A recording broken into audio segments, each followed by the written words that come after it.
So it's hard to formulate thoughts.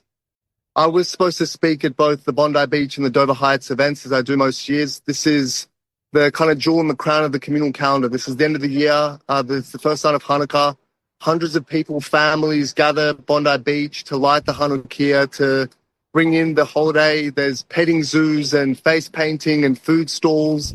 It's a family event. It's a beautiful event every year. And by some stroke of luck, I wasn't there this year. I had a family bat mitzvah. My media advisor, who you guys both know very well, he was there. He called me from the bat mitzvah, and he showed me wounds. He was wounded. Oh. And I got in the car and drove here, obviously, to be with him and with the community, and evaded a few police blockades on the way. And I'm here now on the south end of the beach, about maybe 150 meters from where the Hanukkah event takes place. I've spoken to the police commissioner on the way in to try to get more facts, but they're still trying to ascertain exactly what's happened. I've heard some horrific accounts, but I don't want to lend credence to what's speculation and rumor at this point. But if this is what we think it is, then this is our worst fears realized. This is the Jewish community at its best, coming together to mark a happy occasion. And if we were targeted deliberately in this way, it's something of a scale that none of us could have ever fathomed. It's a horrific thing. I mean, as you said, this is the worst fears of the Jewish community. I mean, it's been bubbling under the surface for a long time, and now it's actually happened. You mentioned, of course, your media advisor was wounded, and we hope he's okay. What has he told you unfolded? Has he told you what it was like?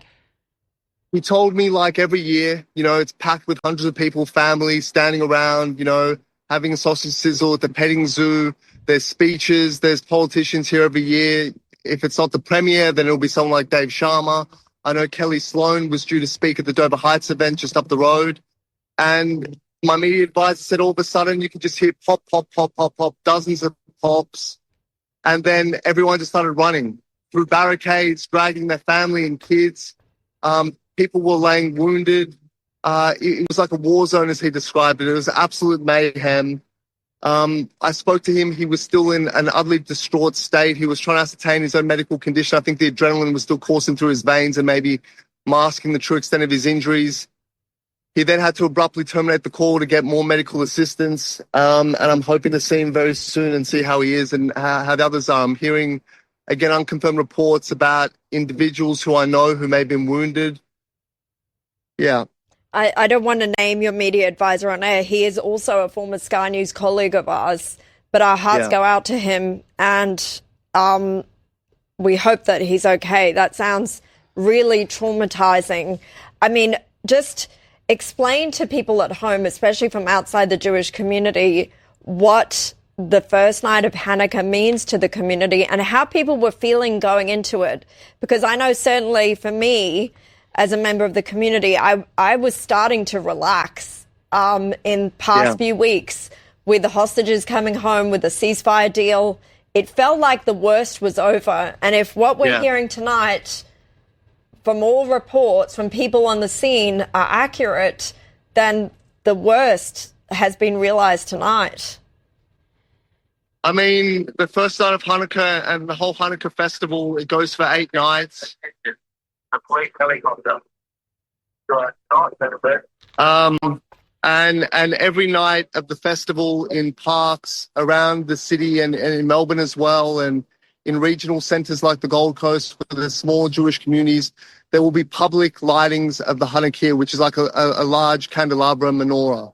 And it signifies what is the festival of lights and the victory of light over darkness. That's what this festival is about, going back thousands of years. And it is the epitome of a family occasion. It's the summertime. It's the beginning of the school holidays.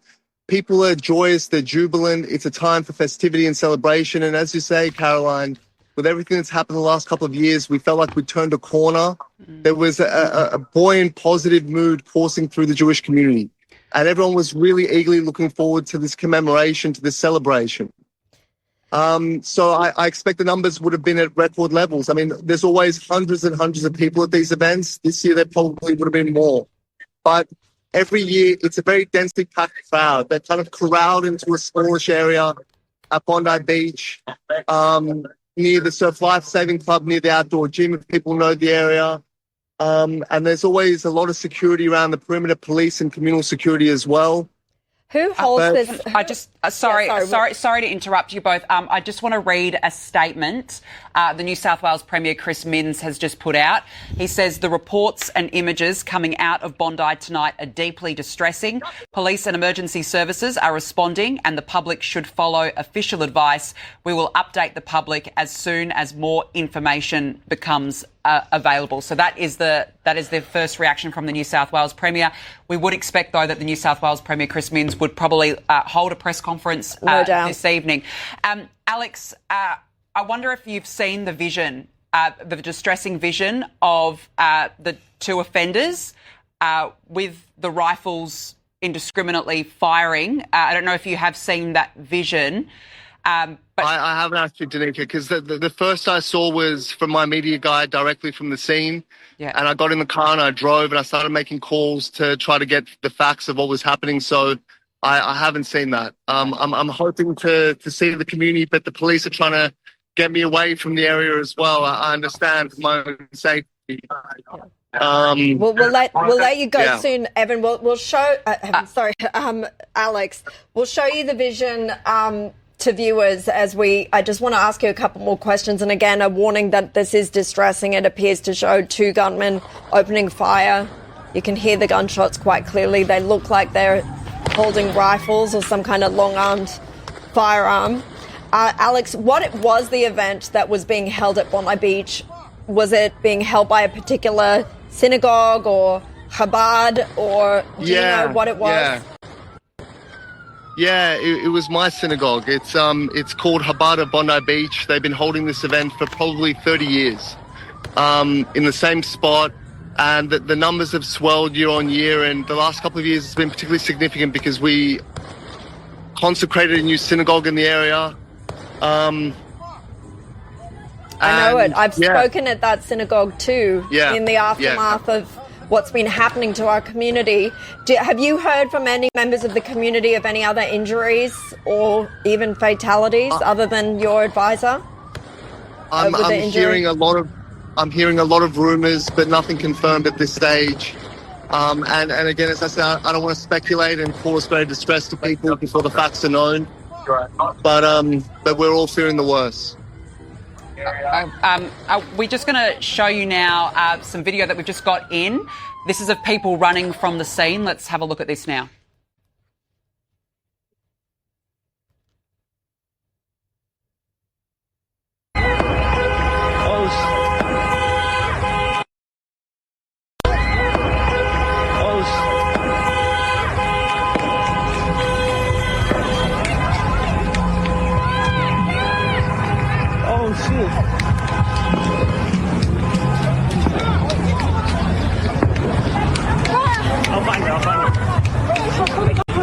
What the fuck? Hurry up! Asher! Get in my car! What the fuck? Are you okay? Yeah. Okay, so just for a bit of, I mean, that in itself, we're just bringing Alex Ryvchin back in. That is terrifying. Now, if you've been to Bondi Beach, you will know that it is a very long stretch of road that is adjacent to it. It is a very, very long stretch of road. And on that road, there are restaurants, there are gyms, there's bars. Now, we've spoken about this earlier. It was a very hot day in Sydney today. Bondi Beach was packed, as it would be on a Sunday afternoon. And it just shows the sheer amount of people that were running for their lives this afternoon there. Alex, what's your reaction when you see that sheer level of fear? I mean, it's difficult to formulate into words what we're all feeling watching that. And, you know, to think about the motives here, to think about the family and friends that I have at this event every year and contemplating now who's alive and who's dead and what circumstances they're in. Thinking about the wounds on my media director, who's like family to me. This is extraordinary. This is absolutely unbelievable. In the truest sense of the word. I mean, it's hard to believe. I'm standing here right now. It's a gorgeous sunset at Bondi Beach, and it's been blackened perhaps forever by murder, by racially fueled murder.